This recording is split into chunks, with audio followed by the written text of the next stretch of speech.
Saya sudah menikah sekitar 11 tahun, tapi qadar Allah, sampai detik ini Allah belum mempercayakan saya untuk mempunyai keturunan. Jadi di lingkungan kerja saya itu sering menjadi bahan bulian gitu Pak Ustadz. Sebetulnya saya udah mulai bisa menerima, tapi seringkali di lingkungan pekerjaan saya itu jadi bahan olok-olok gitu Pak Ustadz. Terutama laki-laki, sampai ada yang sering, emang saya tahu niat mereka itu hanya bercanda, tapi bercandaan mereka itu bikin hati saya itu berasa, ya Allah, sebegitu hinakah saya sebagai perempuan gitu Pak Ustadz. Sampai teman kerja saya bercandanya, apa perlu saya menyumbang sama kamu biar kamu bisa punya anak gitu Pak Ustadz.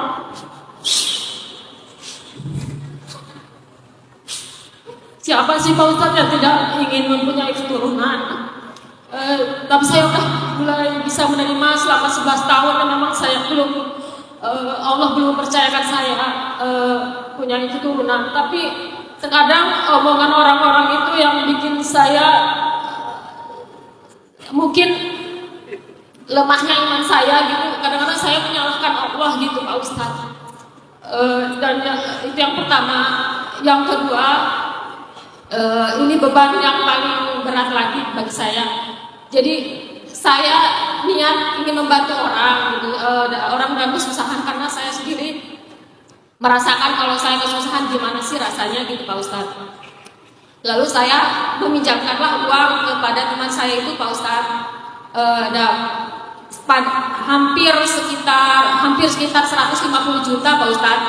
Tapi sampai mau berjalan 4 tahun ini, itu teman saya itu tidak ada itikat baik untuk membayarnya gitu Pak Ustadz. Gimana cara saya untuk menagihnya lah gitu.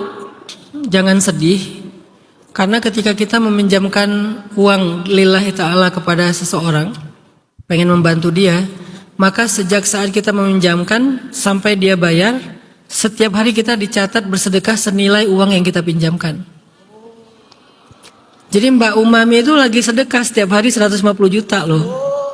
Hari ini aja Mbak Umami udah sedekah 150 juta. Kalau pas kita tagih, orangnya belum bisa bayar dan kita bersabar, maka sejak saat itu, setelah jatuh tempo, dicatat 2 kali lipat dari yang kita pinjamkan.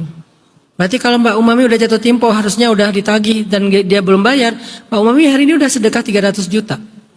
Pahalanya kayak sedekah 300 juta. Bukan berarti nggak usah nagih ya. Ini hadis keutamaan meminjamkan uang. Tapi hadis bagi yang meminjamkan yang lebih populer kan. Kan selama ini kita sering dengar hadis itu parsial, versi yang berhutang. Kalau saya selalu pengen ngelihat Islam itu komprehensif, nggak mau parsial. Yang berhutang oke, ada hadisnya nggak akan masuk surga kalau dia masih punya hutang segala macam kan ya, ketahan. Nanti dibayar oleh ahli waris dan seterusnya. Tapi yang meminjamkan uang juga ada hadisnya.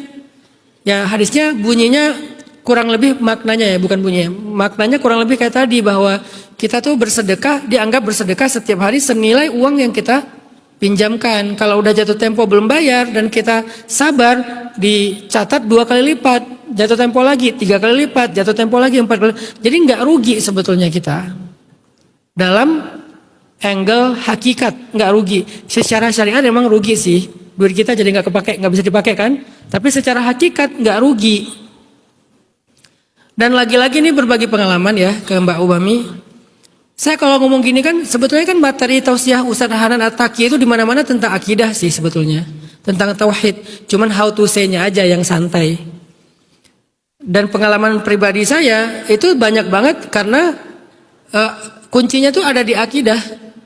Saya juga pernah mengalami kasus yang sama dengan Mbak Umami. Saya percaya banget bahwa saya nggak rugi secara hakikat, karena saya serahkan itu semuanya kepada Allah. Ternyata Allah ganti dengan jalan yang lain yang jauh lebih besar daripada yang saya berikan. Memang nggak segede Mbak Umami sih, gede sih, 150 juta, nggak segede itu gitu ya. Tapi ya alhamdulillah Allah ganti sama dengan jalan-jalan yang lain ada aja, dan saya membuktikan itu nggak sekali, berkali-kali. Terus boleh nggak kita nagih Ustadz? Boleh banget, kewajiban kita untuk mengingatkan, karena itu tanggung jawab dia. Jangan sampai dia kesulitan nanti di akhirat gara-gara kita nggak mengingatkan. Boleh banget. Bahkan kalau misalnya nggak menyulitkan kita, seharusnya kita tagih gitu. Tapi saya lebih suka memberikan sebuah insight yang membuat Mbak Umami lebih lapang dada. Kalau amalannya ya sebetulnya amalannya untuk yang berhutang sih. Allahumma inni a'udzubika minal hammi wal hazan wa minal ajzi wal kasal wa minal jubni wal bukhl wa min ghalabatid dain wa qaharir rijal. Dari hutang yang luar biasa banyaknya dan kasarnya orang yang menagih hutang. Baik, pertanyaan yang pertama tentang masalah omongan orang di luar sana. Mbak Umami itu dikasih ujian yang sama dengan ujiannya para nabi. Maka berbesar hatilah. Siapa para nabi yang pernah diuji kayak gitu? Nabi Ibrahim dan Nabi Zakaria dengan istri-istri mereka. Nabi Ibrahim dengan Sarahnya, Nabi Zakaria dengan keluarga Imronnya. Artinya kalau Mbak Umami diberikan ujian yang sama dengan mereka, insya Allah berarti Allah melihat Mbak Umami itu punya keistimewaan seperti mereka juga punya keistimewaan. Justru yang membuli itulah yang rugi. Makanya ayatnya apa? Ketika Nabi kehilangan putranya, orang-orang mengatakan Muhammad abtar, Muhammad mandul, Muhammad nggak punya anak, kan gitu kan? Bulian terhadap Nabi gara-gara nggak punya anak laki-laki. Lahir Qasim wafat, lahir Tahir wafat, lahir Tayyib wafat, lahir Ibrahim wafat. Jadi punya putra empatnya wafat di masa kecil. Sehingga kesannya Nabi Muhammad itu nggak boleh punya anak laki-laki. Jadi kayak terputus gitu. Abtar, terputus, mandul. Bulian orang di seluruh kota Mekah. Lalu bagaimana cara Allah membesarkan hati Nabi Muhammad?